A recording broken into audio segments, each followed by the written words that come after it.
Assalamualaikum warahmatullahi wabarakatuh. Pada pertemuan kali ini membahas tentang UAS dari mata kuliah Komunikasi Data. Di sini untuk data diri kami, nama Arwan dari kelas IT 401, Prodi Teknik Informatika. Dosen pengampu Dr. Ucuk Darussalam STMT. Mohon izin untuk memaparkan dari latar belakang. Jadi latar belakangnya ini pertumbuhan jumlah kendaraan di jalan raya membawa berbagai tantangan seperti meningkatnya angka kecelakaan. Jadi Vanet ini menawarkan solusi untuk memungkinkan pertukaran informasi real time untuk membantu dalam pencegahan kecelakaan dan manajemen lalu lintas yang lebih baik. Nah, di sini kita lihat ada jalan yang rusak, kemudian lalu lintas yang tetap berlanjut padahal di daerah tersebut banyak jalan yang rusak. Di sini saya ambil gambarnya dari detik.com. Nah, kemudian untuk masalah yang sering terjadi. Nah, masalahnya itu seringnya kecelakaan lalu lintas disebabkan oleh kurangnya informasi. Maksudnya saat kita sedang berjalan di jalan yang sepi, mungkin di situ kan jalannya ini bagus, tetapi di kejauhan itu sekitar mungkin 500 meter ada jalan atau sedang ada perbaikan jalan. Nah, ini kita belum tahu apakah jalan di depan ini masih tetap bagus atau tidak, sedangkan kecepatan kendaraan kita itu eh, lebih laju.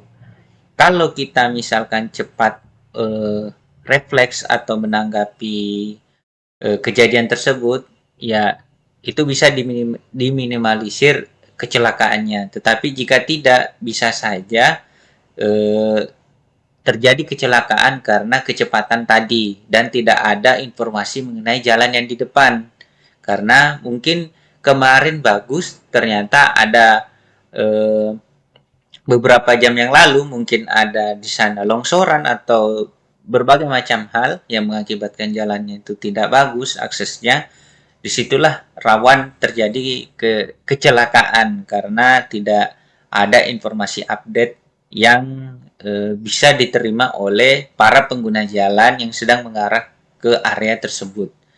Nah, ini salah satunya. Kemudian pertumbuhan jumlah kendaraan yang pesat menyebabkan kemacetan yang parah.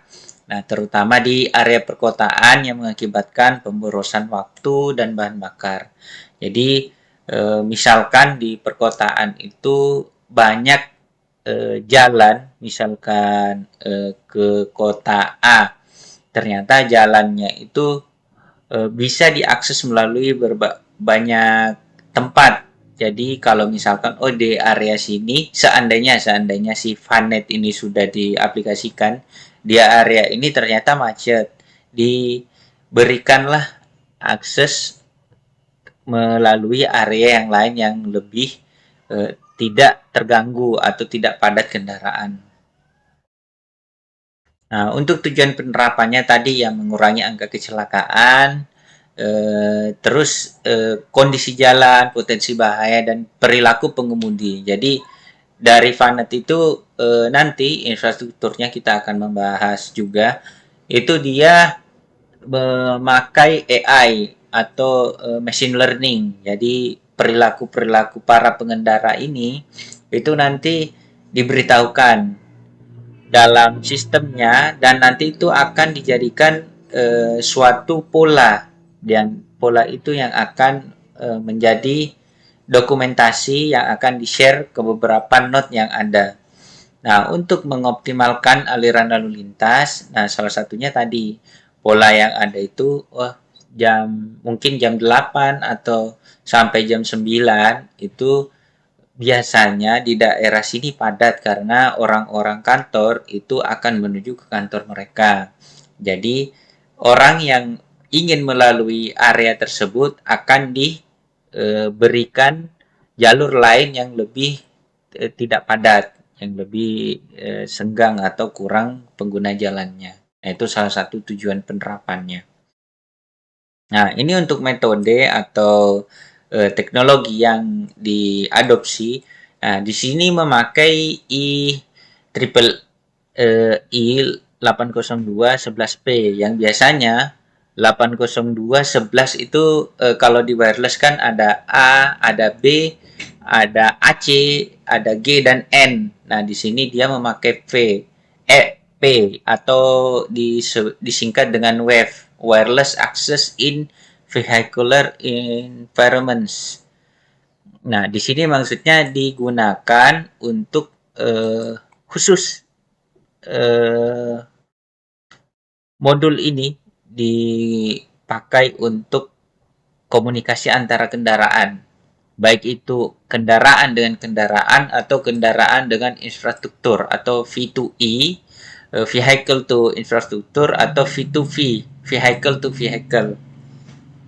Nah, karena ini sudah ada modul untuk koneksinya. Nah, untuk perantara penghubungnya itu seharusnya kita memakai biasanya enkripsi. Enkripsinya itu baik berupa WPA atau berupa AES. Nah, di sini dia memakai blockchain, maksudnya untuk lebih aman. Nah, blockchain ini akan menjadi perantara pengiriman data antara satu node ke node lainnya. Nah, untuk selanjutnya di sini DSRC atau Dedicated Short Range Communication. Nah, di SRC ini nanti akan terpakai misalkan V2E, Vehicle to Infrastructure tidak bisa, nanti akan kita jelaskan. Maka dia akan langsung ke V2V. Jadi yang menjadi access point atau perantaranya itu kendaraan lainnya. Jadi kendaraan yang lebih jauh dengan access point atau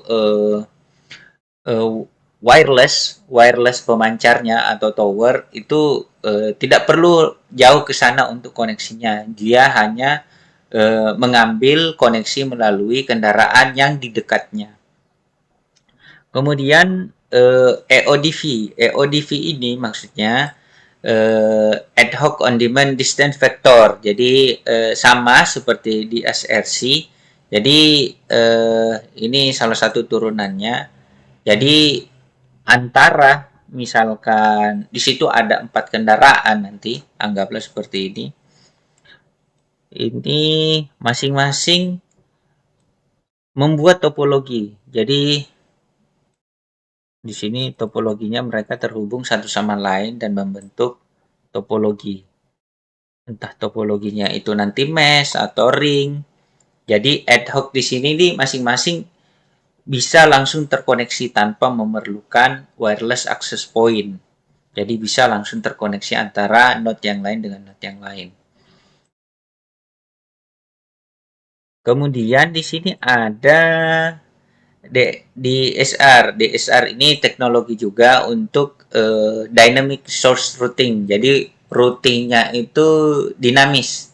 Jadi tidak perlu kita routing satu-satu semua kendaraan yang ada. Jadi otomatis ketika masuk sistem dan mendapatkan IP, IP-nya ini nanti IPv6. IPv6 itu di mana dia mempunyai 128 bit IP address 128 bit yang biasanya kalau di IPv4 itu hanya 32 bit. Jadi berkali-kali lipat lebih banyak karena kendaraan yang kita pakai ini semakin banyak dan nanti integrasinya itu akan semakin luas dan masif jika sudah diaplikasikan secara umum. Nah, di sini machine learning atau AI ini yang digunakan untuk membuat pola yang tergambar dari kebiasaan para pengendara atau di area tersebut kebiasaan pengendara pada saat jam-jam sekian. Oh, di sini macet. Oh, di sini ternyata ada perbaikan jalan yang sudah dalam seminggu ini masih terus berlanjut. Ya, itu salah satu contohnya. Kemudian VCC. Nah, VCC ini Vehicular Cloud Computing. Nah, maksudnya hasil informasi tadi itu akan disimpan secara cloud. Jadi semua vehicle atau semua node yang ada di situ bisa mengakses secara real time karena semua datanya itu disimpan dalam cloud, dan itu pun bukan seperti penyimpanan konvensional yang hanya bisa menyimpan dan mengambil data. Jadi di dalam cloud itu nanti ada terintegrasi machine learning dan mungkin deep learning dan lain-lain yang akan membantu untuk mengambil pola, terus kebiasaan-kebiasaan orang yang sering berada pada area jalan tersebut. Oke, lanjut. Nah, di sini kita lihat keunggulan atau metode dari VANET ini. Jadi efisiensi komunikasi, meningkatkan efisiensi komunikasi antar kendaraan. Jadi beberapa protokol tadi itu akan memberikan efisiensi. Maksudnya efisiensi bagaimana? Jadi kalau kita lihat di sini, si mobil yang warna kuning ini, dia mengakses ke RSU atau roadside unit. Roadside unit ini maksudnya seperti pemancar yang ada di pinggir jalan, pemancar atau wireless access point lah, WAP yang ada di pinggir jalan, terkoneksi dengan si mobil yang warna kuning.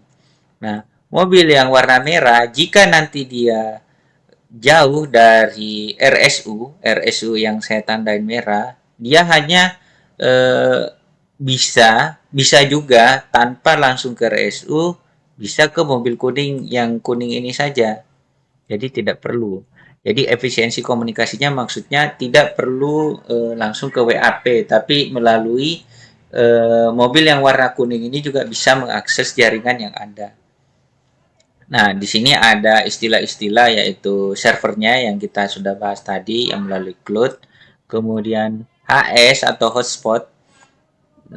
Nah, hotspot ini akan mengambil jaringan yang ada di internet dan kemudian di-share ke RSU sekitar. Nah, RSU sekitar ini itu bisa diaplikasikan untuk mengkoneksi beberapa vehicle yang ada dengan satuan atau protokol yang ada di routing yang kita jelaskan sebelumnya. Nah, ini ketahanan koneksi ini bisa terjaga karena beberapa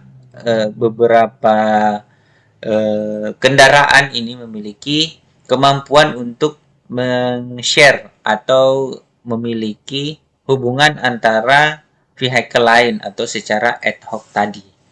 Nah, keamanan pun juga ini sudah termasuk karena dia sudah diberikan blockchain sebagai enkripsi dan dekripsinya. Nah, skalabilitas ini dia bisa dipakai oleh beberapa kendaraan di area tersebut. Jadi tidak ada batasan. Dan adaptabilitas ini ya kita tahu kalau jalan ataupun perilaku orang berkendara itu tidak sama setiap harinya, tapi ada yang disebut dengan tren. Jadi tidak persis sama, tapi ada yang berbeda. Nah, disinilah adaptabilitas itu harus ada karena harus terus memperbarui tren yang ada. Nah, di sini untuk implementasi metodenya. Nah, implementasi metodenya di sini, jadi ini cloud tadi yang VCC, Vehicle Cloud Server. Nah, di sini memakai radio tower yang akan semua datanya dienkripsi. Nah, ini yang tadi RSU. Nah, tahap pertama itu ya inisiasi jaringan. Mobil A akan terkoneksi dengan RSU yang ada di tepi jalan. Nah, caranya dia itu menginisiasi jaringan untuk masuk. Kemudian, mobil A sudah terkoneksi dengan RSU. Jadi, mobil A dengan RSU ini sudah terkonek. Kemudian, RSU ini sudah terkonek dengan mobil A. Kemudian, ada mobil B di belakang. Nah, mobil B ini akan terkoneksi dengan mobil A karena mobil A yang lebih dekat dari dia dibanding si mobil B ini langsung ke RSU. Jadi secara singkatnya mobil A dengan mobil B itu sebelum terkoneksi dia melakukan langkah-langkah berikut. Jadi inisiasi jaringan, apakah sama jaringannya, kemudian pencarian node. Nah, pencarian node-nya ini ternyata mobil A yang paling dekat dibanding mobil C. Dibanding mobil C. Jadi, oke, node yang paling dekat adalah mobil A. Kemudian, pembentukan jalur melalui AI atau machine learning. Setelah terbentuklah jalur, entah itu routingnya, entah itu topologinya, nah disitulah data akan ditransmisikan bahwa si mobil B ini akan menerima data yang diteruskan oleh si RSU. Nah, RSU ini yang terkoneksi dengan radio tower dan radio tower terkoneksi dengan server, cloud server. Begitu juga dengan mobil C. Jika ingin terkoneksi, dia lebih dekat dengan mobil B. Jadi mending atau lebih baik dia terkoneksi dengan mobil B daripada ke mobil A karena mobil A ini lebih jauh jaraknya dengan si mobil C. Jadi ad hoc-nya itu di situ. Mobil B bisa menjadi access point juga, mobil C juga bisa menjadi access point. Seandainya di sini ada mobil D, maka bisa terkoneksi langsung dengan mobil C, tergantung dengan jaraknya. Disitulah tujuan dari beberapa protokol tadi, yang mana diarahkan yang paling dekat dan yang paling bagus jaringannya. Oke, selanjutnya. Nah, di sini untuk hasil implementasi. Nah, ini kita lihat ada beberapa perhitungan untuk implementasinya. Tingkat kemacetannya ini menurun. Kemudian rata-rata jalur yang bermasalah ini juga menurun dan total jumlah kecelakaan ini juga menurun di angka 16. Ini rata-rata untuk satu bulan. Nah, di sini kita lihat, anggap saja misalkan ada informasi jalan rusak. Nah, jalan rusak ini kemudian apakah jalan ini masih rusak? Jika iya, maka informasi ke node, kemudian nanti informasi selesai. Jadi semua yang terkoneksi dengan jaringan akan mengetahui bahwa di daerah tersebut jalan itu rusak. Jika tidak, yang awalnya jalan rusak ternyata tidak, maka akan diperbarui informasinya dan dikirim ke server, cloud server. Nah, di cloud server sudah terupdate, akan diinformasikan kembali ke node dan diinformasikan semua orang atau vehicle yang terhubung bahwa ternyata jalannya sudah tidak rusak dan informasi selesai. Sama saja dengan yang jalan macet, di daerah tersebut ada macet, apakah masih macet? Jika iya, informasi ke node, dicarikan jalur lain yang lebih bagus. Tapi jika tidak, oh ternyata tidak macet. Nah, jalan tersebut bisa diberikan, direkomendasikan kepada pihak-pihak lain dan diupdate ke cloud server. Jadi semua orang atau vehicle yang terhubung akan mendapatkan informasi bahwa di jalan tersebut bisa dilalui dengan aman dan cepat. Selanjutnya, nah di sini untuk kesimpulannya berdampak positif. Nah, ini ada beberapa, ya, kemacetan menurun, pengurangan jumlah kecelakaan, perbaikan jalan, nah terutama di polusi karena sering macet mengakibatkan polusi.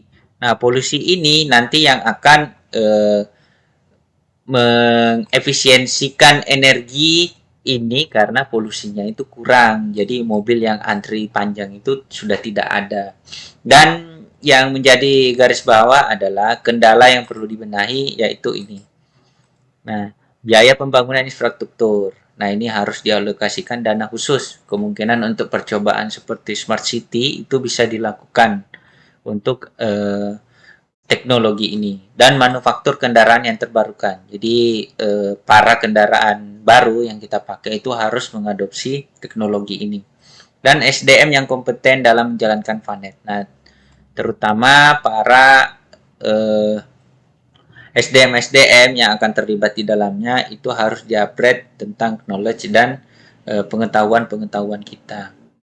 Nah, ini untuk referensi kami ambil dari detik.com untuk beberapa gambar tadi untuk penyajian data, kemudian medianality.com yaitu jurnal yang kami baca dan tentunya itu diambil dari online sifatnya, dan diagram Node.NET ini untuk pembuatan beberapa flowchart dan gambaran tentang implementasi dari pemakaian VANET tersebut.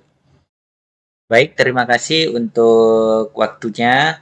Mohon maaf jika dalam penjelasan ada kekurangan dalam kata-kata dan cara penjelasan yang kurang baik. Terima kasih. Assalamualaikum warahmatullahi wabarakatuh.